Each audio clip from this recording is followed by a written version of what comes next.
Okay, so when I say the word species, what's the first thing that pops into your head? Probably a biology textbook, right? A scientific label. But what if that's only seeing in black and white? Today, we're diving into a totally different way of defining life, and we're looking at it through the eyes of the Arreqqanarra.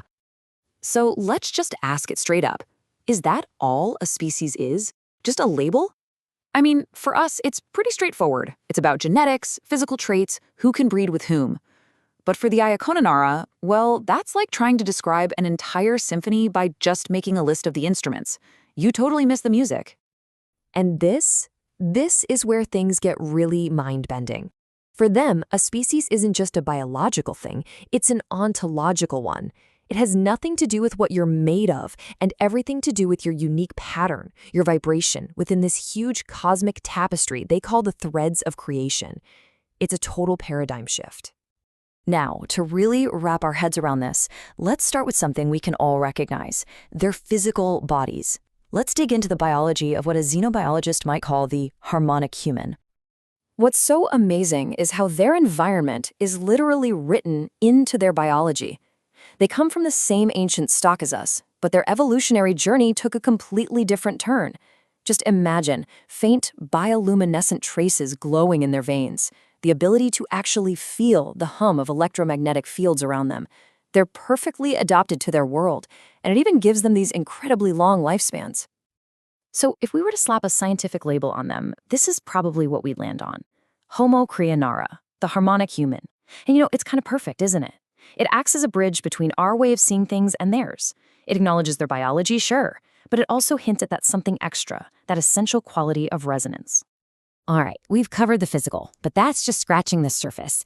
Now we're going to peel back another layer and go deeper into their culture. And this is where we leave simple biology behind and enter a world where everything is connected, like individual threads woven together in a vast cosmic loom. And this right here, this is the absolute key. The word is Qivara. That's Qivarra. It's their word for species, but it means a form of resonance. And look, this isn't just swapping one word for another. This changes everything. Suddenly, the line between a person, a plant, a river, it all just dissolves. They're all simply different notes in the exact same cosmic song. And this comparison just makes it all click. On our side, we see the world in neat little boxes, right? A bird is a bird, a river is a river, a person is a person. But the Arreqqanarra, they see an interconnected web. For them, a species isn't separate from everything else. It's a conscious thread among all the other threads. Just think about that for a second. How would that change the way you see the world? You ready to go even deeper? Because now we're getting into the spiritual side of things. If all life is just resonance, then what does it mean to be self-aware? Well, for the Arreqqanarra, it means you're not just a passive thread in the tapestry, you're a weaver. You have the power to actually shape reality. They have a name for themselves, the Nuva Kenyanara. It means the thread-bearing ones. And that's such a profound idea. It's not just about having resonance, it's about being aware of it. It's about knowing you carry that power and that responsibility to consciously shape your own place in the universe. So, how in the world do they do it? You might be thinking it's magic, but it's not. It's a discipline, a science. They use language, not just to talk, but to speak intention into being.